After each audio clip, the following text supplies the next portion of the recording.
Thanks for joining me today. I wanted to bring you on because you wrote a great book on why I just won't get rich. And when I first saw the title, I was like, well, help me understand how I live in a world or a society here in the United States that tells me I can do all of these specific subsets of activities that would lead to some sort of economic prosperity. I always have the ability to change the class that I may be sitting in from an economic stance and find myself somewhere else.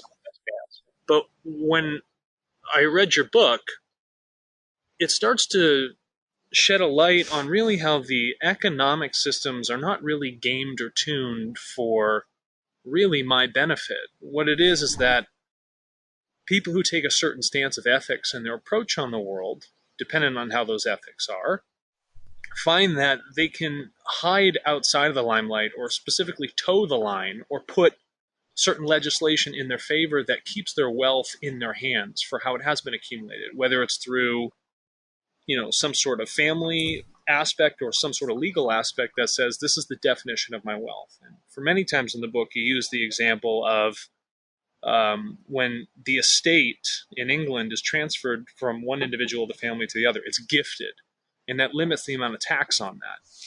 Yeah. And just in the context of it, you express bridges between what is going on in the United Kingdom is also happening elsewhere with economic disparity and opportunity, but you take a very human-centric value. So I was wondering, can you tell me why your focus was to go about, from a journalistic standpoint, this sort of avenue? Because economics it's a tough mess to get into. So how did you try to unpack that? What was the point for this? The point was to really go out into the community and speak to people whose lives have been immeasurably transformed for the worse over the last 30 years, and more specifically since the credit crunch crash 2008 2009. That's when I think things started to go bad for lots of families, and the pandemic has just simply exacerbated the kind of daily economic strife that these families have been facing. So I went out to find them. I'm also an advisor. I work for a charity which advises people who have got nowhere else to go because they're homeless, they can't afford their next meal, or they've piled up so much debt that they need someone to help them. So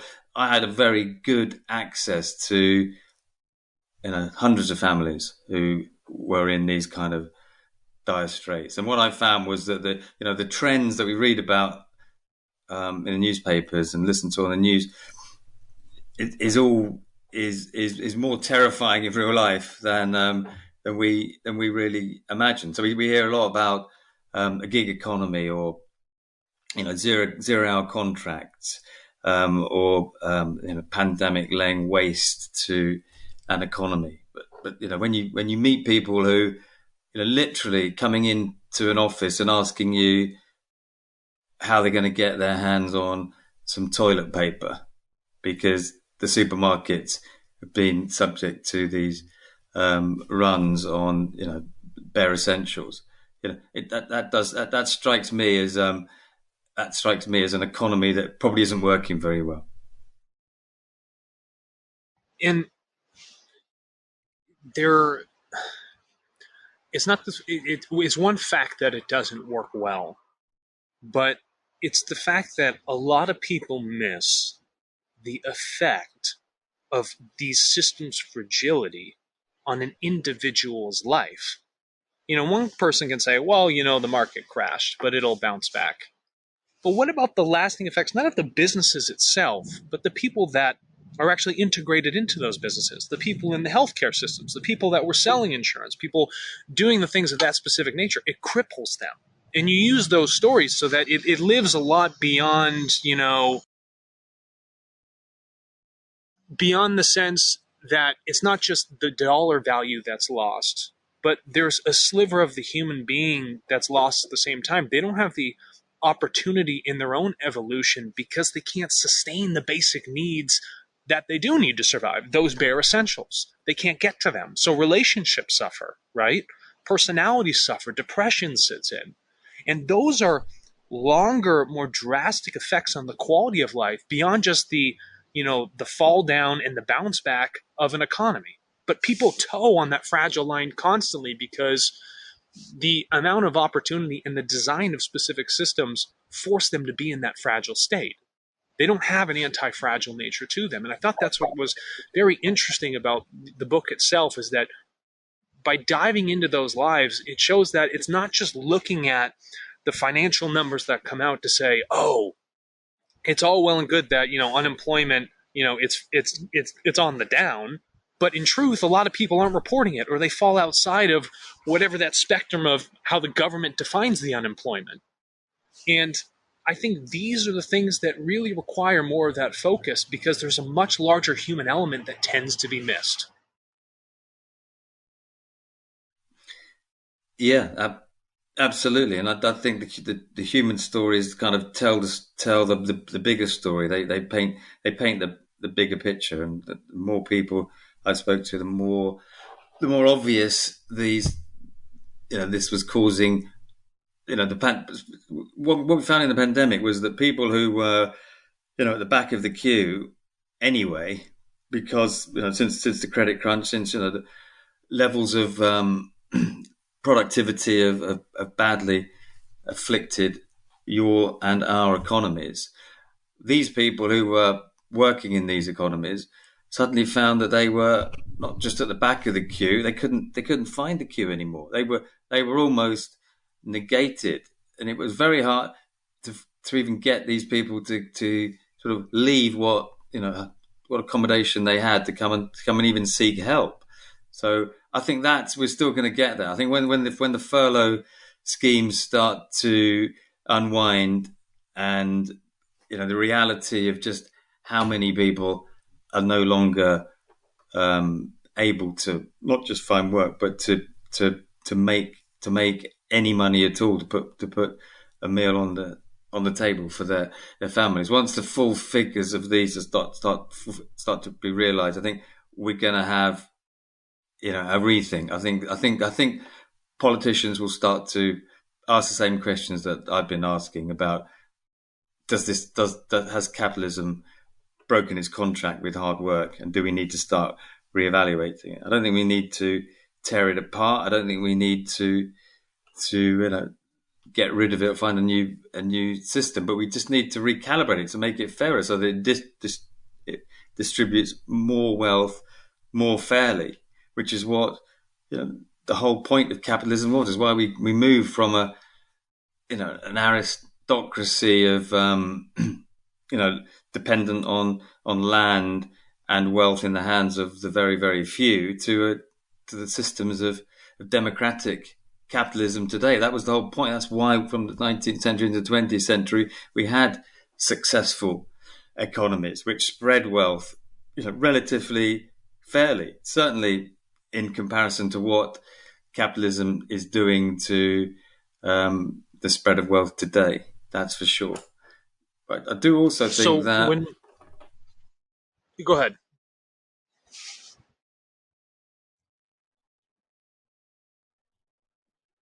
Yeah, sorry. I was just going to say that I do think that it's very short-termism to, say that no, you can't extend furlough, or you can't. We've got to start getting people back off benefits off the welfare system. We need to claw back the furlough as quickly as possible, because what we discovered in the pandemic was an awful lot of people in society who had jobs which didn't receive much respect from the rest of the community. We now realize these are the key workers. These are the valuable workers who make the economy and the community tick.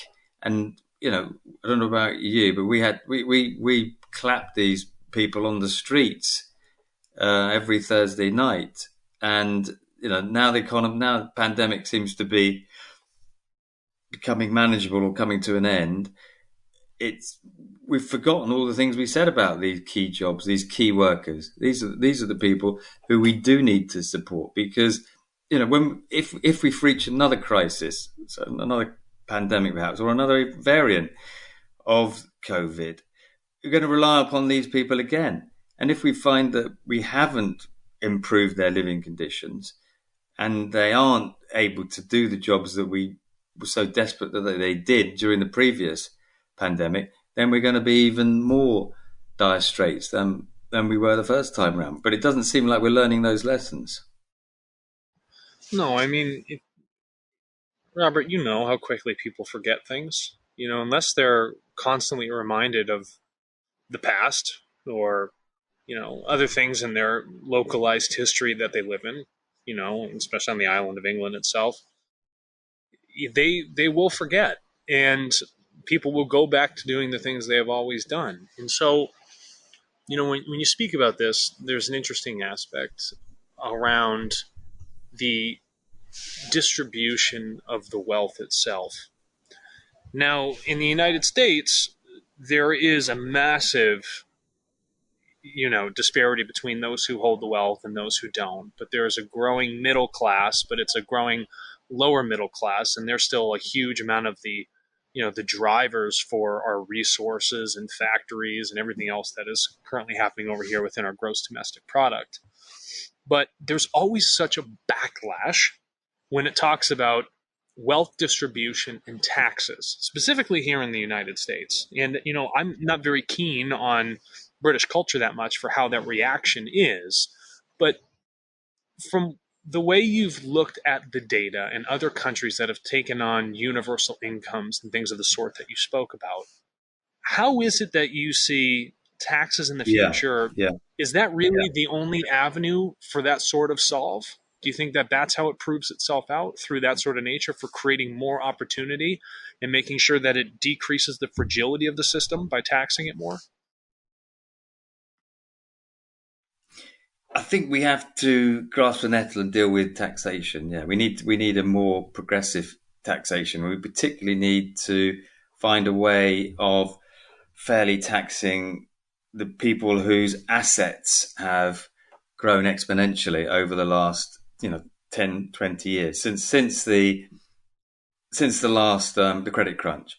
Because what happened was when we faced our last economic crisis, Western countries, Western economies, yours and ours, we injected lots of capital. The major banks injected lots of capital into the system to try and save the banks, save the economy, keep us all afloat. But what's happened is that this liquidity, this money, has found its way into the assets of the already rather wealthy. So we now know that since then, the assets, we're talking about we're talking about houses, multiple house owning families. We're talking about jets, super yachts, diamond investments. These are the assets that have doubled in value in the last 10 years. And this means that what's happened is the very rich have simply benefited from an economic catastrophe. And it seems to me they're going to benefit, and there's every indication that they will benefit as much from the pandemic as they benefited from the credit crunch. So the disparity between the very rich, we're talking about perhaps the 1% of most Western economies. These are the people who control, perhaps half of the wealth of the country. The gap is going to be so great that it's going to be unbridgeable, and people will see. And as you've already, rightly identified, it's the middle income earners who are the ones who simply can't keep up, and the money's being extracted from the economy, invested in these huge wealth assets owned by an aristocratic class, preventing swathes of the middle earning classes to do little more than keep afloat. Really, they're tread watering in the economy, while the super rich are living a life of luxury, decadence. So, Robert, you speak with a huge voice for the working class. Now, how do you think the super rich, and I've spoken with a lot of extremely, extremely wealthy people, billionaires, Yeah. how do you think they would feel about the fact that they've spent a majority of their life, and they look at this a lot, sacrificing things, making specific choices to generate this wealth, and then you're saying that we need to tax them more and then distribute that back to people that maybe otherwise never took the opportunity. And I do hear that point a lot. So how is it that you take the story of what's going on with the working class, the middle, the economic inequality, and the human element, and how do you bridge that over into a dialogue with those who have generated massive amounts of wealth, whether now or preserved it over time, to say, hey, we want to take more from you and bring it back to the working class that supports your systems? How is it that you sort of tell that story to them? To the super rich, yeah, it's a really, really, really good point. And all I would say is, I'm not. This is not necessarily a socialist argument. I'm not saying we need to tax the rich to pay back the poor.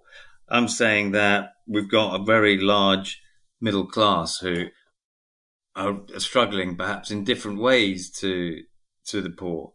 Certainly, those on so many of those suffering from extreme poverty, but the middle classes are still, they're still trying to earn a living in very challenging times, and they need their iPhones. They want to be able to treat their families to a weekly visit to the restaurant. They want to go to the cinema. They perhaps want a holiday a couple of times a year. These are the things that are no longer given. This contract between the worker and capitalism is not being honoured. So all I would say is that with a progressive tax system like the one I would advocate, where you are asking those whose assets have risen exponentially in value over the last 10 years to give back a little bit more, so that we can recalibrate the economy and give people a better stake in their output. And I think it's interesting you say, Yes. what is their response? They will claim they've worked very hard for the wealth that they've secured, and they deserve to keep it, and they shouldn't be penalised for their good fortune, or perhaps they describe it as their business acumen, talent, even. But in America and Britain, there's been a couple of groups who are representing the very wealthy, who've written to their respective governments actually asking to be taxed more, because they themselves believe this is the situation. Because they want to live in a society which is cohesive and in which democracy works, and where people can see that the value of their toil is being recognised in terms of being able to sort of advance them up the career level. They know that once that dream is no longer exists, once the contract between capital and hard work is broken. Robert, to close this up, and I'd like your final thoughts on this matter, is that when we look at the future of the middle class, how do you see your view of the progressive tax and other aspects of the economic system and political system that are changing, that will make things less fragile and more resistant for those individuals that actually support these economies, which is that growing middle class of human beings? Yeah, I think we need to take a holistic approach now. So and it's interesting you say that today, Alexander, because today is the day we got the United Nations report on climate change. So I think we need to, everything we do in terms of reconfiguring an economic system that pays more out to more people, we need to take to account the impact that's going to have on the climate. That's why I find the new Green Deal so attractive, and this is something that has its origins in America. So I think it's a great idea, because we need to build economies with jobs that are sustainable to the environment, to the climate. So we need to find, new economies, new industries that create and help to sustain new energies, new sources of fuel, houses which have proper sustainable heating. We need to build these kind of houses. So I think we can create many thousands, perhaps millions of jobs in these new industries, which will pay fairly and also help to build back the economy. And I think once the rest of the world recognizes that, and we're all on the same page, then it won't necessarily be all about the end product. And perhaps the GDP, the gross domestic product of each country, will have a climate element to it, an environment element to it, whereby it's not just what you produce, it's what you produce in the least harmful way to the climate, to the environment.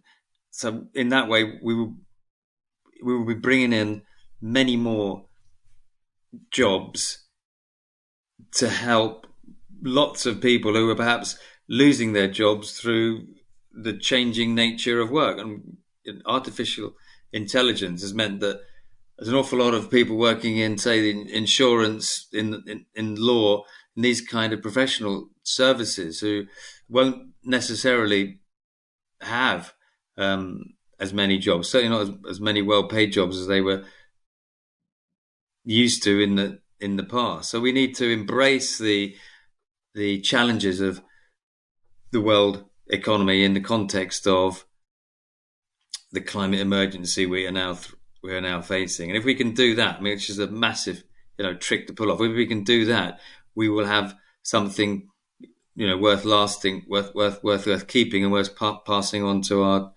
children and their children's children. I think that's the way to go. And if it means also bringing in things like a national basic income, whereby you're paying people not to work, and experiments in Canada, Scotland, Kenya, and Finland have all shown that these communities where people are being paid not to work actually don't have the kind of negative impacts that most politicians instinctively feel they have. It turns out that these are thriving economies where people choose to spend their basic income building up their own businesses, but building up or making a contribution to society in a way that they want to make a contribution to society. But because they're doing it for themselves, they are much more productive. And in that way, we will solve the low productivity puzzle as well.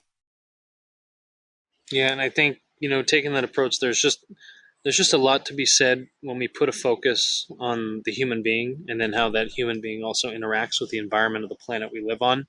And those should be the defining factors for how we then look at economics and policy outside of it. But taking that human-forward, human-centric approach first is the thing that really will bring us to a much better, brighter future that continues to give that opportunity and support to those who really do need that support itself.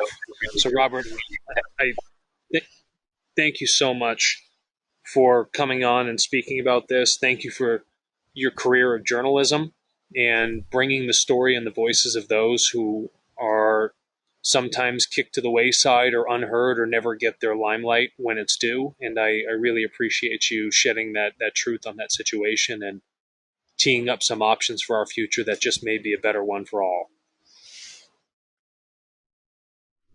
Thanks, Alexander.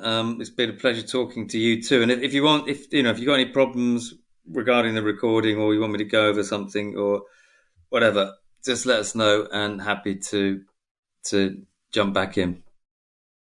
No, that's awesome. And I'm definitely going to want to bring you back, and I'd love to ask you more, because there's just so many other nuances to what you're speaking about that I think we should carry on with, following those ideas down to their absolute end, to say, is this something that we really should take a more serious approach to?